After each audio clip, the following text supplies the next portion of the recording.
Welcome to the Compliance 911 Show, a no-nonsense podcast discussing hot topics for today's busy compliance professional. It's everything you wanted to know about regulatory compliance, but we're afraid to ask. And now, here are your hosts, Dean Stockford of M&M Consulting and Len Suzio of GeoData Vision.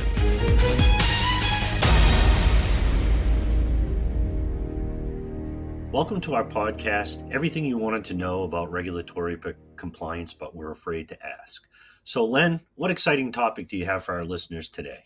Oh boy, Dean, I'll tell you what, the new CRA, which was published just only 8 days ago, as we are recording this broadcast today, that's the hot topic in regulatory compliance today, and that's what I want to talk about. Oh, there's so much to say. Where do you want to start, Len? Remember, this is only a 10 or 15-minute podcast, and when I saw the, over 1,400 pages of Yes. final rule, I damn near sunk down in my chair. So, fire away. Yeah. And by the way, the proposal was only 780 pages long. So they doubled the final rule in terms of the count of pages. This could really be a 10 to 15 hour podcast. If you're ready, Dean, I'm ready to go. Yeah. Otherwise, we'll have to keep it to the 10 or 15 minutes interval that we typically do. So let's begin with an overview at the 50,000 foot level. And the changes are so dramatic that keeping it to 10 to 15 minutes won't be easy. So what are the major changes? Well, I'm going to concentrate on three of the biggest changes. There's definitely other big changes, which we will discuss in future podcasts. But we got to keep it into bite-sized chunks. So that's what I'm going to do. I'm going to focus on three of the big changes. First, there's the changes in bank categories, which remain at three, but the size intervals are very different. Small banks would be those with assets of less than $600 million in either of the two previous calendar years.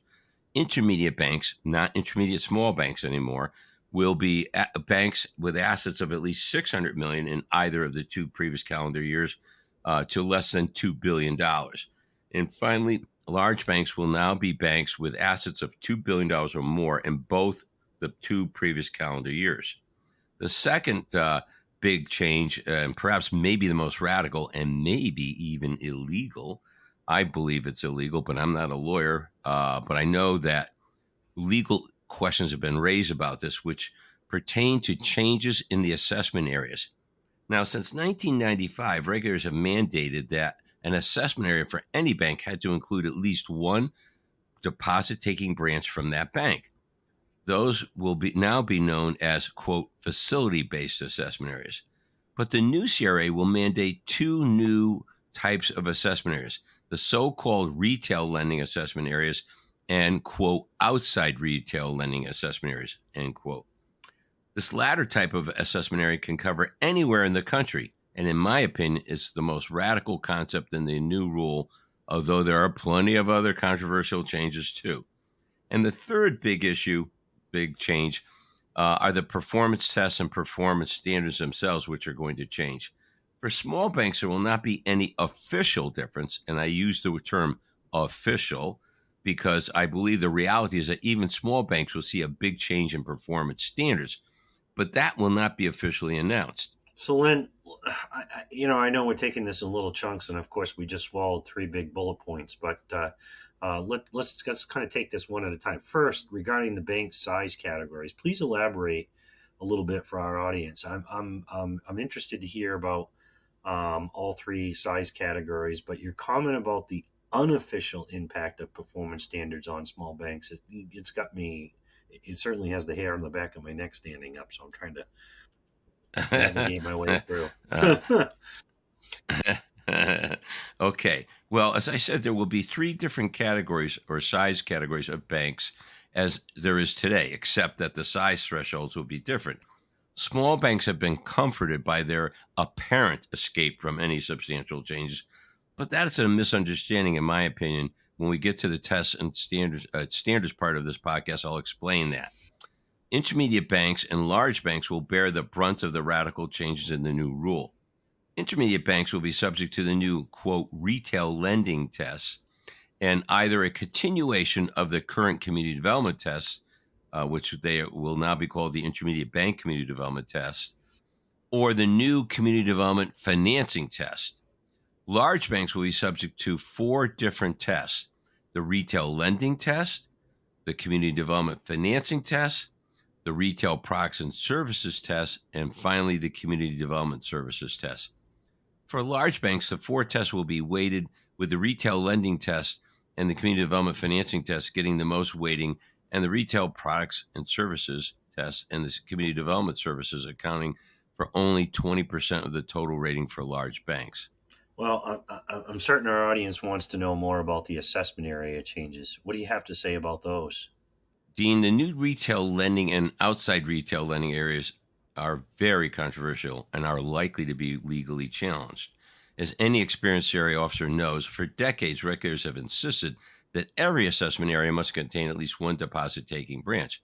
But the new rule turns that on its head and says that almost anywhere a bank lends will now constitute a retail lending area or a so-called outside retail lending area. The facility-based assessment area is the historical definition of an assessment area. The retail lending area will be any market in which a bank originates either 150 closed-end mortgages or 400 small business loans. The outside retail lending area is a nationwide area, excluding wherever a bank maintains a facility-based assessment area and outside any retail lending assessment areas. So it's extremely large. It can cover technically up to the entire country, depending on circumstances. So we go from a situation where the entire CRA evaluation was done on a limited area that was defined where banks have a branch presence now, to literally virtually anywhere in the country where a bank is lending. That is a whopping change and is definitely going to be controversial, and it will have a very big impact on large bank performance. Yeah, that is for sure, and kind of again defeats the purpose. Going back to the whole purpose surrounding CRA, taking deposits but lending the money back to those areas that you're taking the deposits from. So, what about the performance test, Len? Well, as I said before, each category of bank will be subject to a different set of tests. Small banks will continue to be evaluated according to the current test for small banks. And again, I'll elaborate on what I think is a difference hidden there that's not obvious. However, while the test may be the same, the question is, will the performance standards be the same? I believe that since the specific performance standards have never been officially gauged or published, that the regulators will unofficially impose those new official standards on the small banks themselves. Now, the retail lending test will be applied to intermediate banks and large banks. Under the retail lending test, there will be a series of tests that are similar to the current test, the current lending test, I should say, but the standards will be different. First, there will be a retail lending screen, which measures the adequacy of a bank's lending volume. It will be benchmarked not by the current assessment area ratio, but by the computation of loans relative to deposits within the facilities-based assessment area.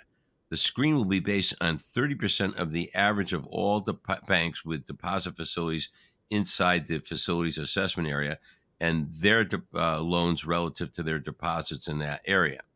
There will also be a geographic distribution test and a borrower's distribution test. And these tests are very similar to the current lending tests that measure lending in low and moderate income tracts within the facilities-based assessment area, and the so-called borrower characteristics test that measures lending to low and moderate income home borrowers and small business loans to borrowers with $1 million or less gross annual revenue. The big difference in these tests is that they will be evaluated based only on the counts of loans originated and purchased and not the dollar values, which is the current situation. The current situation is the test is computed for both the count of loans originated and purchased and the dollar value, whereas in the new rule, it will be only the counts of the loans originated and purchased. Another very important distinction between the new, quote, distribution tests is that they are calibrated according to comparisons with what other lenders are doing, as well as demographic benchmarks determined for the community. The benchmarks are calibrated to each potential rating, including outstanding, high satisfactory, low satisfactory, needs to improve, and substantial noncompliance. In some ways, this is an improvement over what the current framework has been, because while we know what the comparisons have been, there's never ever been an official calibration of those standards. So in that sense, it's an improvement. It's one of the few positive things I have to say about the new CRA rule. Now, in this short period of time, I've touched upon some of the biggest changes in the new CRA, but there are other changes that can be considered very significant too. For example, the tests applying to community development will be very significantly impacted. One of the biggest ways community development will be changed in the new CRA is reflected in the so-called community development financing test, which combines community development lending and investing and measures and evaluates community development lending and investing based on the balances outstanding rather than the lending activity in a given year. That is a very big change insofar as community development lending is concerned. It is consistent with the way community development investing has been treated for these years. So I think that's another big change, and it's one of the few big changes I think is positive and realistic. It's like turning the page, and every time you turn the page is another big change. Surprise! Surprise! Yeah. Before we, I would say before we conclude, I want to, want you to explain, if you could, about a comment earlier about small bank tests not changing, but there may be unofficial change of significance for them too, right, Len? Yep, definitely, Dean. While there's no official changes in the test for small banks, I believe there will be a significant change in the performance standards for small banks. What I am referring to are the so-called calibrated benchmarks.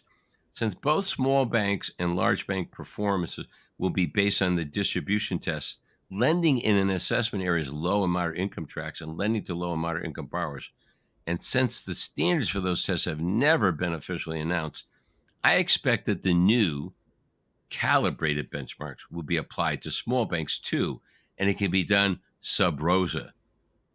And no one will ever know, since the calibrated standards have never been announced. So even small banks may be dramatically affected by the new rule, and they won't even know what hit them. Wow, Len. Yeah. So those are big changes. Touching on only the surface of this stuff is just unbelievable at this point, and get lost in the weeds in a hurry, for sure. But I think everybody needs to be tuned in to these types of events, these podcasts, and of course the particulars of this new rule, because I do believe that they're going to be rather significant and have dramatic impacts on community banking as we know it. You got that right, Dean, and we will definitely have more podcasts to address this, because it is an almost 1,500-page document to be touched upon. So we might spend the next year talking about the new CRA. Jeez, all I can say is I'm certain our listeners will be looking forward to more details and other ground-breaking changes as it contains or pertains, I should say, to this new CRA rule. This is Dean Stockford from M&M Consulting. And this is Len Suzio with Geodata Vision saying, we hope you enjoyed today's broadcast and found it informative. Please, as always, send us your suggestions for future podcast projects. Thanks for listening to the Compliance 911 Show. If you like the podcast, be sure to subscribe so you don't miss an episode. While you're at it, please give us a like and review to help others find the show. As always, links are in the show notes, and you can always find us online at compliance911show.com. Follow M&M Consulting and Geodata Vision on LinkedIn for all the latest news and information on compliance hot topics.